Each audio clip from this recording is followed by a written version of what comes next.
అందరికీ నమస్కారం. నేను శిరీష. ఈరోజు మనతో పాటు ఉన్నారు ప్రముఖ తంత్ర జ్యోతిష్యులు, జ్యోతిష్య రత్న, జ్యోతిష్య సామ్రాట్ చింత రుక్మందర్ రావు గారు. గురుగారితో మాట్లాడదాం. గురుగారు నమస్కారం. మాతృదేవో భవ, పితృదేవో భవ, ఆచార్య దేవో భవ. ఓం నమో మాందేశ్వరాయ నమః. గురుగారు, చూస్తుండగా 2025 సంవత్సరం అయిపోయింది. సో 2026 నూతన ఆంగ్ల సంవత్సరానికి మనం వచ్చేసాం. సో ముఖ్యంగా చూసుకుంటే ప్రతి ఒక్కరికి ఉండేదే వ్యక్తిగతంగా ఎలా ఉండబోతుంది, ఎలాంటి జాగ్రత్తలు తీసుకోవాలి అని. సో ముఖ్యంగా సింహరాశి వారికి ఎలా ఉంటుందంటారు ఈ ఇయర్? ఎలాంటి జాగ్రత్తలు తీసుకోమంటారు? అలాగే ఏ దైవాన్ని పూజించమంటారు? 2026 సంవత్సరం ఇంగ్లీష్ మాసం అంటే ఆంగ్ల సంవత్సరం. సంవత్సర ఫలితాల్లోకి మనం వెళ్లే ముందు సింహరాశి గురించి చెప్పుకునే ముందు ఈ రాశి వారి యొక్క ప్రత్యేకత కొంత చెప్పుకోవడం మనకు అంటే ప్రతి రాశికి ఆనవాయితీగా చెప్తున్నాము. సింహరాశి అంటే ఇది కాలపురుటికి 5వ రాశి. 5వ స్థానం కాలపురుటి కంటే కులదేవత, 5వ స్థానం అంటే సంతాన స్థానము, 5వ స్థానం అంటే పూర్వజన్మ సుకృతము, ఇవన్నీ తెలియజేస్తాయి.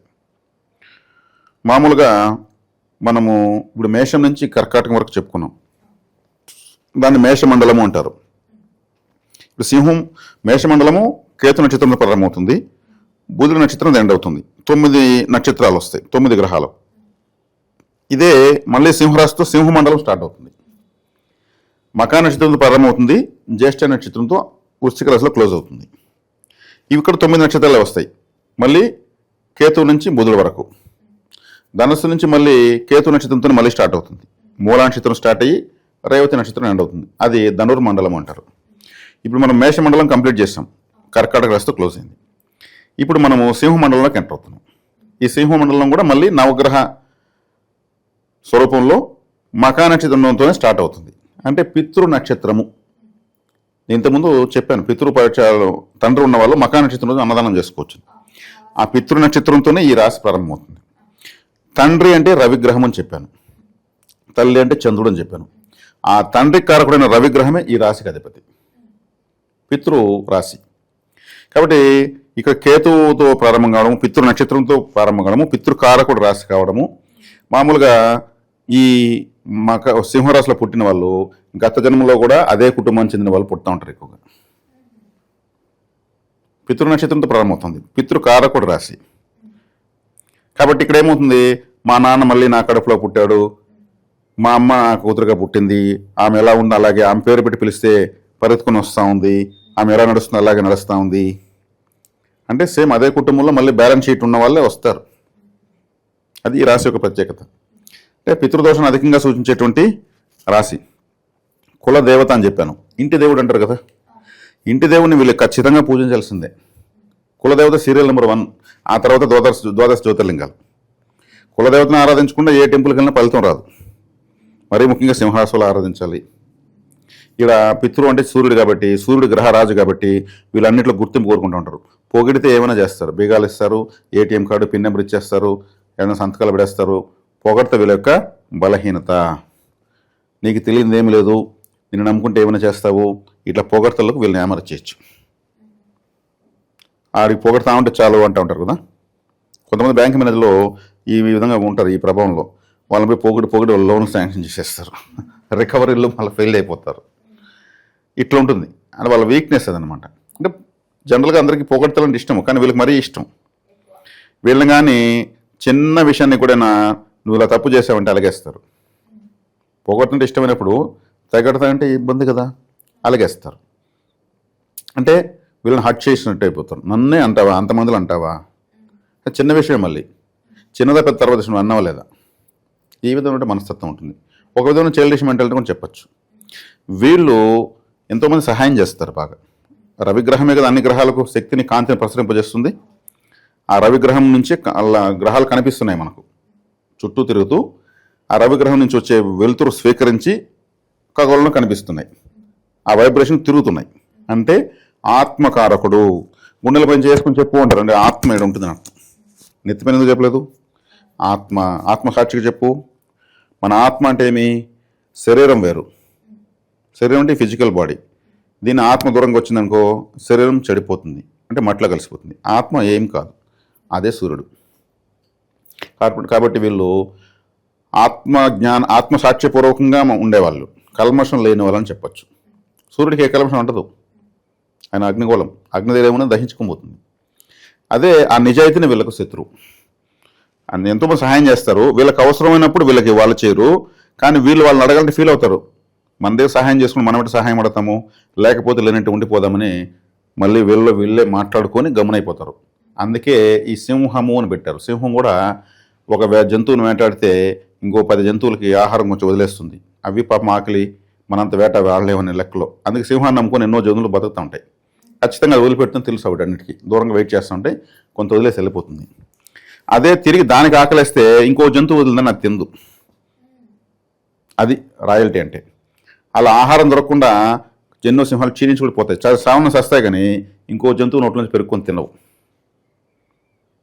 లైన్ రా నేను సింహం రా అంటూ ఉంటారు చూడండి. అంటే నాకు అవసరం లేదు, నువ్వే నాకు సహాయం చేసేది, అవసరం నేనే నీకు చేస్తా అంటూ ఉంటారు. ఆ క్వాలిటీస్ అలాగే వచ్చేస్తాయి వీళ్ళకి. చాలా గొప్ప రాసి కదా ఇది, గొప్ప క్వాలిటీ ఇది. అందుకే సింహం కూడా 4 వైపులా చూసి వేటాడుతుంది. భారతీయుని 4 తలల సింహంగా భావించి భారత ప్రభుత్వం చిహ్నంగా పెట్టుకున్నది, రాజముద్రగా పెట్టుకున్నది.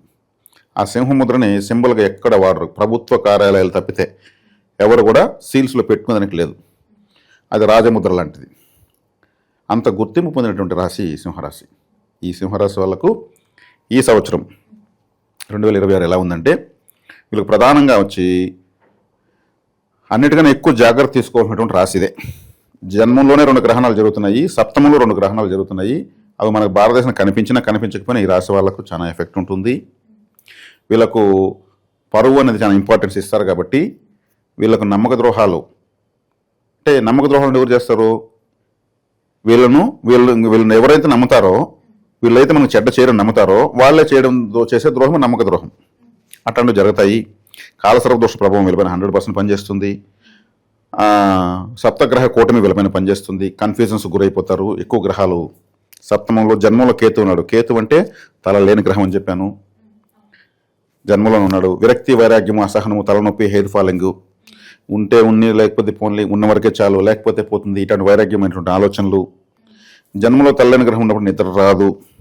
నిద్ర అనేది స్లీపింగ్, మెలటోనిన్ అనేది మనకు బ్రెయిన్లో రిలీజ్ అయ్యేది. సరే, నిద్ర రాదు. పరువు ప్రతిష్టలకు సంబంధించినటువంటి విషయాలు చాలా సీరియస్గా ఆలోచింపజేస్తాయి. గత సంవత్సరం కూడా గ్రహణము 7వ ఇంట్లో రాహుగ్రహ చంద్రగ్రహం వీళ్ళకు చాలా ఎఫెక్ట్ ఇచ్చింది. మళ్ళీ ఇక్కడ చంద్రగ్రహాలు, సూర్యగ్రహాలు కూడా వీళ్ళని ప్రభావితం చేస్తున్నాయి. అంటే గ్రహ రాజు కాబట్టి, రాజు ఎప్పుడు చీప్గా ఉన్నాడు కదా, ఇంకొకరిని చేయి చాచాడు కదా, ఎప్పుడు ఇట్లా అనేవాడే రాజు కానీ ఇలా చాచేవాడు రాజు కాదు. కాబట్టి ఆ గ్రహం యొక్క రాశి యొక్క ప్రభావము వీళ్ళపైన ఎక్కువగా ఉంటుంది. చాలామంది గొప్ప గొప్ప సంస్థానాలంతా కూడా పరిస్థితులు కలిసి రాకుండా ఎన్నో దాన ధర్మాలు చేసి దాన ధర్మాలకు ఇచ్చిన వాళ్ళని మళ్ళీ సహాయం వాళ్ళు అడగరు. అట్లాగే ఉంటే వాళ్ళు అంతరించిపోతారే కానీ మళ్ళీ వీళ్ళు సహాయం చేసిన వాళ్ళని పిలిచి మీరు మీకు కొంచెం తలాఖం చేసుకుని మాకు ఇవ్వండి అంటారు, అనరు. వాళ్ళ చరిత్ర అట్లే మిగిలిపోతుంది, గొప్పగానే వాళ్ళు అంతరించిపోతారు. ఈ సింహరాశి వాళ్ళకు అలా ఉంటుంది. కాబట్టి ఈ ప్రభావాలు చాలా ఎక్కువ తీవ్ర ప్రభావం చూపిస్తున్నాయి. గరుక్మంతుల ఆరాధన కంపల్సరీ, కాలభైరవ ఆరాధన కంపల్సరీ, శివారాధన కంపల్సరీ. శివారాధన అంటే ఏమి, సూర్యుడికి అంత శక్తి ఎక్కడి నుంచి వస్తూ ఉంది, ఆయనేమో అందరికీ ఇస్తున్నాడు శక్తి, విపరీతమైనటువంటి శక్తి, మహాశక్తి ఆయనకి. అంత శక్తి ఆయనకి ఎవరో ఒకరు ఇవ్వాలి కదా, ఎక్కడి నుంచో తీసుకోవాలి ఆయన. రుద్రుడు ఆయనకు అధిష్టాన దేవత. రుద్రుడు అంటే శివుడు.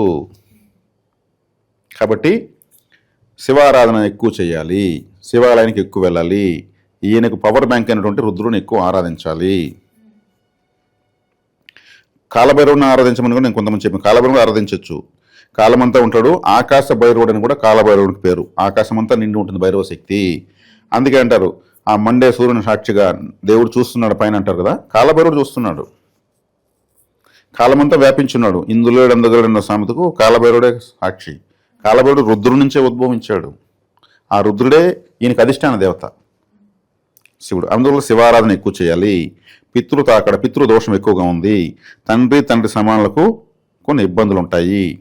ఎవరైతే నిత్య దైవారాధనలో సత్యధర్మ వాక్పరిపాలకులకు ఎవరైతే ఉంటారో వాళ్ళకి గోచారాలు పనిచేయవు, అవన్నీ వాళ్ళకి చెక్కల గింతలే. ఈ దోషాలు, ఈ తాత్కాలిక వచ్చేవంతా కూడా చిన్న చిన్న కామెడీలే. కాబట్టి అందరూ కూడా దైవారాధనలో ఉంటే బాగానే ఉంటుంది లైఫ్.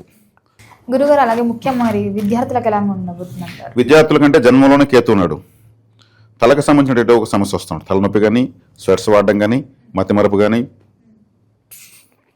ఒక్కోసారి బ్లడ్ సర్క్యులేషన్ సరౌండ్ బ్లడ్ వెళ్తుంది మైండ్కి వెళ్ళి ఇక్కడికి వెళ్ళి మళ్ళీ కిందికి పడిపోతుంది, సర్క్యులేషన్ ప్రాబ్లం వస్తుంది. అంటే ఏమవుతుంది, వీళ్ళకు నాకు నోట్లోనే ఉంది నేను చెప్పలేకపోతున్నాను అంటారు కదా, గుర్తొస్తుంది నేను చెప్పలేక, అది బ్లడ్ సర్క్యులేషన్ ప్రాబ్లం. వీళ్ళు శీర్షాసనం వేయాలి, 2 దిండ్లు పెట్టేసి తల కింద పెట్టేసి ఎంటీ స్టమక్తో శీర్షాసనం వేయాలి. నైట్ పడుకునేటప్పుడు వజ్రాసనం వేయాలి. మన నమాజ్ చేసేటప్పుడు ఎలా కూర్చుంటారు మోకల్పిన అలా, అది వజ్రాసనం తినేసి వేయాలి, శీర్షాసనం తినకముందు వేయాలి. ఎప్పుడు రివర్స్ అవుతారో పాదాల పైకి తల కిందికి పెడతారో రక్తం మొత్తం హెడ్లోకి వచ్చేస్తుంది. రక్తం మార్పిడి జరుగుతూనే ఉండాలి, ఒకే ప్లేస్లో ఉండకూడదు, అది చెడిపోతుంది, బురదగా అయిపోతుంది. ఈ రక్తం మార్పిడి మళ్ళీ డైరెక్షన్లోకి వచ్చినప్పుడు ఒక చోట ఉన్న రక్తం ఇంకో చోటకి వెళ్ళిపోతుంది, రక్తము ప్లేస్లో మారిపోతుంది. ఈ రవిగ్రహము సింహరాశి హృదయాన్ని, హార్ట్ని సూచిస్తుంది. ఇదే కదా పంపింగ్ చేసేది. ఇది పంపింగ్ చేయలేకుండా కొన్ని ప్లేస్ నుంచి లాగలేకపోతూ ఉంటుంది. మనమే రివర్స్ అయిపోతే దానికి శ్రమ తగ్గిపోతుంది. ఒక బాటిల్లో నీళ్లు పోసి ఇలా తిప్పితే మురికి మొత్తం శుభ్రమవుతుంది. మన శరీరంలో ఉన్నటువంటి రక్తంలో మురికంతా కూడా అది ఆ శీర్షాసనం వేసిన తర్వాత ఫుల్గా వాటర్ తాగాలి, దాహం లేకపోయినా తాగాలి. తాగేసిన తర్వాత ఆ మురికంతా యూరిన్లో బయట వచ్చేస్తుంది. ఇది విద్యార్థులు ప్రతి ఒక్కరు చేసుకోవచ్చు. అలాగే గురుగారు, ముఖ్యంగా ఎవరైతే వివాహం కోసం చూస్తున్నారో, వివాహం జరగడానికి, అలాగే ఎవరికైతే వివాహం జరిగి సంతానం లేకుండా బాధపడుతున్నారో వారికి సంతాన యోగం, వివాహ యోగం ఉందంటారా? సంతాన యోగం ఉంది. సంతాన యోగం ఉందంటే వివాహ యోగం ఉంది. కాకపోతే వీళ్ళకు లగ్నంలో కేతు ఉన్నాడు కాబట్టి, కేతు అంటే తలలేని గ్రహం కాబట్టి వశీకారం లేదు.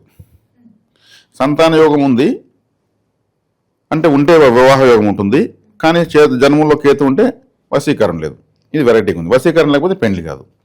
ఈ లాజిక్ని తప్పించుకోవాలంటే వీళ్ళు విఘ్నేశ్వర సుబ్రహ్మణ్య ఆరాధన చేయాలి. వాళ్ళిద్దరు కంట్రోల్లో కేతు ఉంటాడు. కేతు గ్రహానికి వాళ్ళిద్దరు అధిష్టాన దేవతలు చెప్పచ్చు. అంటే తల లేని గ్రహం కేతువు, తల లేకుండా పోయి తిరిగి తలను పొందినవాడు విఘ్నేశ్వరుడు. దీన్ని అధిగమించాడు, అందుకే విఘ్నాన్ని అధిగమించాడు కాబట్టి విఘ్నేశ్వరుడు అయ్యాడు. కాబట్టి ఆయన ఆరాధించాలి. ఆ విఘ్నం, వివాహం కావాలని అనుకున్నటువంటి విఘ్నం తొలగిపోతుంది. అదే సుబ్రహ్మణ్యేశ్వరుడు తమిళనాడు తిరుచెందూరులో సముద్ర తీరంలో ఒక రాక్షసునితో యుద్ధం చేస్తాడు. ఆ రాక్షసుని వధించి ఆ రాక్షసుడికి కోడి అనేది జన్మించాడు. మనం తింటున్న కోడి కేతుగ్రహమే. అందుకే కోడి చికెన్ తింటే పాపులు పెరిగిపోతాయి. కలియుగ ప్రభావం దాన్నే ఎక్కువ తింటారు. అందరూ సమస్యలు కోట్లలో, లక్షల్లో, వేలలో చెప్పుకుంటూ ఉంటారు. కాబట్టి నేను అందుకే ఆ సుబ్రహ్మణ్య స్వామి ఫ్లాగ్లో చూస్తే కూడా కోడిపుంజ బొమ్మ ఉంటుంది. ఆయన కేతు గ్రహాన్ని తన పతాకం పని పెట్టుకున్నాడు. సూరపద్ముడు అనే రాక్షసుని వధించి కోడి జన్మనిచ్చి ఇచ్చాడు. ఆ సూరపద్ముడు కేతు అని అంటారు. కేతు అంటే కోడి, కోడి అంటే కేతు. ఆ కోడికి బ్రౌన్ రైస్, ఎర్రటి బియ్యము ఫుడ్గా ఇస్తూ ఉంటాడు. అప్పులు తీరదని బలం పెరుగుతుందని చెప్తారు. కాబట్టి సింహరాశి వాళ్ళకి జన్మలోనే ఉన్నాడు కాబట్టి సుబ్రహ్మణ్య ఆరాధన, విఘ్నేశ్వర ఆరాధన చేసుకోవడం వల్ల వివాహము, విద్య అన్నీ కూడా బాగుంటాయి. అంటే మంచి ఫోకసింగ్ వస్తుంది. వశీకారం అంటే పెళ్లి చూపులు అంటే వశీకారమే కదా. ఒక అమ్మాయి అబ్బాయి వాళ్ళు ఒకరు ఇష్టపడకుండా పెద్దవాళ్ళు ఇష్టపడిపోతే ప్రయోజనం లేదు. ఆ పెళ్లి చూపుల సమయంలో అమ్మాయి కంటి రెటీనాలోంచి ఒక శక్తి రిలీజ్ అవుతుంది, ఆ అబ్బాయి కంటిలోంచి అప్పుడు మాత్రం రిలీజ్, వాళ్ళకి తెలియదు. ఆ రెండు మిక్స్ అవుతాయి. నచ్చాడా లేదంటే చూపులు కలిసాయా అంటారు కదా, అది వశీకార సమయం. వశీకారం అంటేనే ఆకర్షణ. ఎందుకు నాకు అబ్బాయి నచ్చలేదు అని అమ్మాయి ఏంటంటే అతని యొక్క రెటీనా నుంచి వచ్చిన శక్తి ఈమె యొక్క రెటీనా శక్తి కంజెషన్ కలవలేదు. అతను అలాగే చెప్పాడంటే నాకెందుకు నచ్చలేదు అని అంటే ఇదే ఎనర్జీస్ మిక్స్ అవుతున్నాయా లేదని. వాళ్ళు కలిసి జీవించాలి కదా. కాబట్టి కేతు ఉంటే ఏమవుతుంది, వశీకారం ఉండదు. అందుకే చెప్పింది నేను. ఈ వశీకారం కలగాలంటే విఘ్నేశ్వర సుబ్రహ్మణ్యేశ్వర ఆరాధన చేయాలి. ఇలా చేసుకోవడం వల్ల వివాహం చేసుకునే వాళ్ళు ఆ తర్వాత మళ్ళీ బాగుంటుంది. వివాహం అయితేనే సంతానం కలుగుతుంది. సంతానకారకుడు లాభంలో ఉన్నాడు కదా. కాబట్టి వశీకారం లేదు కాబట్టి విఘ్నేశ్వర సుబ్రహ్మణ్యేశ్వర ఆరాధన చేసి ఈ విఘ్నాలు తొలగి ఆకర్షణ కలుగుతుంది. సుబ్రహ్మణ్య స్వామి మహా అందగాడు, చూడొచ్చు ఆయన ఫోటో చూస్తే. ఈ రాశిలో ఉన్న స్త్రీలు, అమ్మాయిలు, పెళ్లి కావాలనుకున్న అమ్మాయిలు సుబ్రహ్మణ్య స్వామి ఒక యువకుడుగా అందంగా అలంకరించుకొని నిల్చుకొని ఇలా ఉంటాడు కదా, అటువంటి ఫోటోని ఆరాధించాలి. ఏదో ఒక నైవేద్యం పెట్టి నమస్కారం చేసుకొని చేస్తామంటే మంచి అబ్బాయి మ్యాచింగ్ కుదురుతుంది. విఘ్నేశ్వరుని ఆరాధించడం వల్ల ఆ మ్యారేజ్ కావడానికి విఘ్నాలు తొలగి పరిస్థితుల్లో మార్పులు వస్తాయి. ఇది పెళ్లి విషయంలో తీసుకుంటే ఇంకా ఆటోమేటిక్గా సంతానకారుడు లాభం ఉండదు కాబట్టి వాళ్ళ సంతాన సమస్య ఉండదు. ఈ ఐవీఎఫ్ సెంటర్లో ఏదో ఉంటాయి కదా, సంతాన సేవల కేంద్రాల చుట్టూ భజనలు చేసే పని ఉండదు. ఇప్పుడు అది సమస్య ఎక్కువైపోతూ ఉంది. ఆ సమస్య ఉండదు. ఇక సర్పదోష ప్రభావం ఎక్కువ ఉంది కాబట్టి గరుక్మంతుడు ఆరాధన చేసే తీరాలి. గరుడ ఆరాధన, గరుక్మంతుడు ఆరాధన చేస్తే గరుక్మంతుడు మహావిష్ణువు ఏం చెప్పాడు, పక్షుల మన భగవద్గీతలో శ్రీకృష్ణుడు పక్షుల్లో నేను గరుక్మంతుని అన్నాడు. సాక్షాత్ మహావిష్ణువే గరుక్మంతుడు అని ఆయన చెప్పాడు. ఇది సూర్యుని రాశి, సింహరాశి. సూర్యుని ఏమంటారు, సూర్యనారాయణుడు అంటారు. శ్రీ సూర్యనారాయణ అని పాటలు ఉన్నాయి. మరి ఈయన శివుని ఆరాధిస్తే ఎట్లా వర్కౌట్ అవుతాడు, శివకేశులు ఒకరు లేకపోతే ఒకరు లేరు. ఆయన హృదయంలో ఎప్పుడు శివుడు ఉంటాడు మహావిష్ణువుకి. కాబట్టి శివుని ఆరాధిస్తే ఈయనకి ఆ ఇది వస్తుంది. ఇది ఒకదానికొకటి ఇంటర్లింక్, అంటే కాస్మిక్ ఎనర్జీస్ కనెక్టివిటీ ఉంటుంది. కాబట్టి ఇవన్నీ చేసుకోవడం వల్ల మాత్రం వీళ్ళకి ఉంటుంది. పితృ పరిహారం కంపల్సరీ చేయాలి. అమావాస్య మకా నక్షత్ర రోజుల్లో మంచి పుణ్యక్షేత్రాల్లో, అంటే ఈ కాశీ, గయా ఇట్లా చాలా క్షేత్రాలు ఉన్నాయి. నేను తిరువల్లమని ఒకటి చెప్తున్నాను. కేరళలో త్రివేంద్రం సిటీలో తిరువల్లమని ఒక క్షేత్రం ఉంది. పరశురాముడు అక్కడ పితృతర్పణ వదిలాడు. పరశురాముడు ఎవరు, సాక్షాత్ మహావిష్ణువే కదా. ఆయన కాశీకి ఎందుకు రాలేదు, అక్కడ వదిలాడు. అక్కడ వదిలితే 21 తరాలు 21 జనరేషన్స్ అక్కడ రిలాక్స్ అయిపోతారు. మన 3 తరాలు తాత, నాన్న, తాత, ముత్తాత, అమ్మ, అవ్వ, ముత్తవ్వ, వీళ్ళు 3 పేర్లు చెప్పి చేస్తాం. అంతమంది 18 తరాలు కూడా వెయిటింగ్లో ఉంటారు. ఎలా వెయిటింగ్లో ఉంటారు వాళ్ళు, సంపూర్ణ ఆయుష్ తీరి చనిపోయిన వాళ్ళు అయితే ఉండరు, జన్మ తీసుకునేస్తారు. ఆ కాలంలో అంటే ప్రాచీన కాలంలో పాముల గారు చనిపోయిన వాళ్ళు, గోడల నుంచి పడిపోయిన వాళ్ళు, సూసైడ్ చేసుకున్న వాళ్ళు, ఇంకేదైనా అనారోగ్యం చిన్నప్పుడు చనిపోయిన వాళ్ళు, అబార్షన్ అయిన వాళ్ళు, అంటే అబార్షన్ అంటే వాళ్ళు బ్రీతింగ్ కడుపులోనే తీసుకుంటారు ఆ వంశంలో, అప్పుడే పుట్టి చనిపోయిన వాళ్ళు, వాళ్ళకి పేర్లు ఉండవు, ఏమి ఉండవు. అయినా ఒక ఆత్మ తయారై మళ్ళీ వెనక్కి వెళ్ళిందంటే అది పితృదేవత కిందకి లెక్క. వీళ్ళ పేర్లు అంతా తెలియవు. ఈ 18 జనరేషన్ 21 జనరేషన్స్ ఎంతమంది ఉంటారో వాళ్ళంతా కూడా వెయిట్ చేస్తూ ఉంటారు. మన వంశీకులు ఏదన్నా మన కోసం పితృతర్పణాలు ఏదైనా వదిలితే మనం జన్మోద్ధరణకి వెళ్ళొచ్చు అని, భూమికి జన్మకి ఇంకో జన్మకి మధ్యలో సంచరించుకుంటూ ఉంటారు. ఆ తాకడు ఉంటే ఇక్కడ పిల్లలు డెవలప్ కారు, వంశాలు నిర్వంశం అయిపోతాయి, మొత్తం ఆడపిల్లలు పుట్టిపోతారు. మాకు అబ్బాయిలే పుట్టడం లేదంటారు. దీన్ని కూడా ఒక లాజిక్ చెప్పాను నేను, అది అప్లై చేసుకోవచ్చు. ఇప్పుడు అబ్బాయి కావాలనుకున్న వాళ్ళు, ఒక స్త్రీ నెలసరి డేట్ అయినప్పుడు 7, 9, 11 ఇలా బేస్ సంఖ్యలు ఉన్న రోజు వీళ్ళు సంసార ధర్మం నిర్వహిస్తే అబ్బాయి పుడతాడు. 6, 8, 10 రోజుల్లో వీళ్ళు శారీరకంగా కలవడం వల్ల అమ్మాయి పుడుతుంది. ఇది ఎక్కువ శాతం సక్సెస్ కనిపించింది. అంటే ఇప్పుడు కావాలనుకుంటే కంటిన్యూగా 4 కొడుకులు కనొచ్చు, ఒక కొడుకు ఒక కూతురు కనొచ్చు. ఇది మ్యాథమెటిక్స్. ఇది మా పరిసరంలో తెలియని ఒక విషయం అంతే. దీనికి ఎక్కడ ప్రింటింగ్లు గింటింగ్లు ఏం కనిపించలేదు. ఈ సరే బేసి మ్యాథమెటిక్స్ని ఫాలో కావచ్చు. కానీ అమ్మాయిలు అబ్బాయిలు ఎంత ఇంపార్టెంట్, అమ్మాయిలు అంతకన్నా ఇంపార్టెంట్. ఈ ప్రాధాన్యత తెలుసుకోకపోవడమే ఈ మిస్టేక్. కాబట్టి ఇక్కడ వచ్చేకాడికి ఎవరు ఎక్కడ పుట్టాలని దైవ నిర్ణయం, మళ్ళీ ఇది వేరే ఉంది. నేను చెప్పేసిన నేనేమన్నా పెద్ద పుడింగినా కాదు కదా. జ్యోతిషాస్త్రంలో ఒక చమక్కు ఉంది, దాన్ని చెప్పాం. కాబట్టి ఇక్కడ వచ్చేకాడికి పితృదోషం ఉంది. పితృదోషాలు నివర్తిస్తే వివాహం చేసుకున్న పిల్లలు యోగ జాతకులు పుట్టి వంశోద్ధారకులు పుట్టాల, అది వెరీ ఇంపార్టెంట్.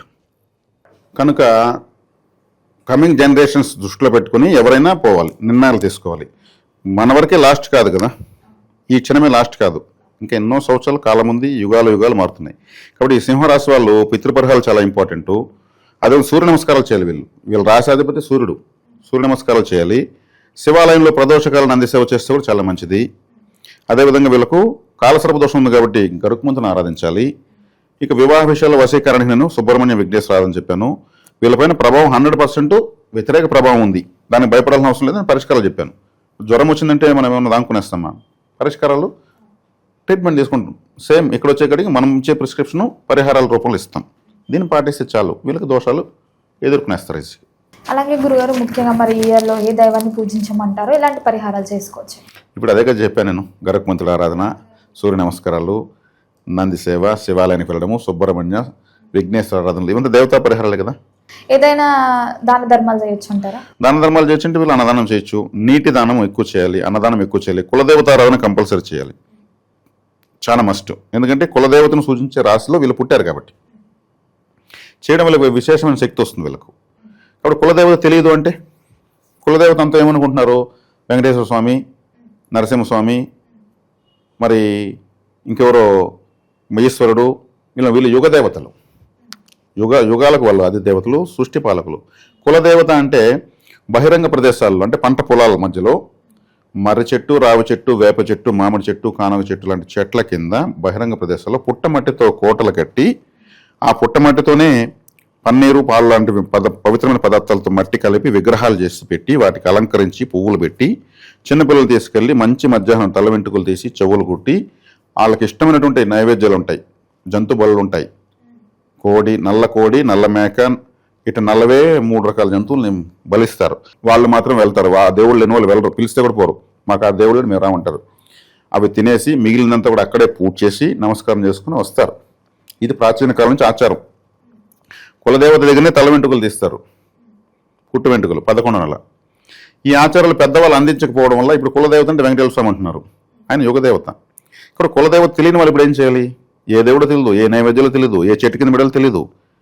దాన్ని ఆచారంగా సోమవారం చేస్తారు కొంతమంది, ఆదివారం కొంతమంది చేస్తారు. దాంట్లో నాన్ వెజ్ పెట్టేటువంటి దేవతలు ఉన్నారు, వెజిటేరియన్ పెట్టే దేవతలు ఉన్నారు, వెజిటేరియన్ ఇష్టపడేటువంటి దేవతలు ఉన్నారు. ఇప్పుడు ఏ బలు ఎలా ఇవ్వాలి, మన దగ్గర నడిపించే ప్రత్యేకమైన వాయిద్యాలతో వెళ్తారు, డిఫరెంట్గా ఉంటాయి. దానికి సంబంధించిన వాళ్ళు వంశాచారంగా ఉన్నారో లేరో ఇవన్నీ అంతరించిపోయినాయి. కానీ కులదేవత ప్రభావం మాత్రం ఖచ్చితంగా ఉంటుంది.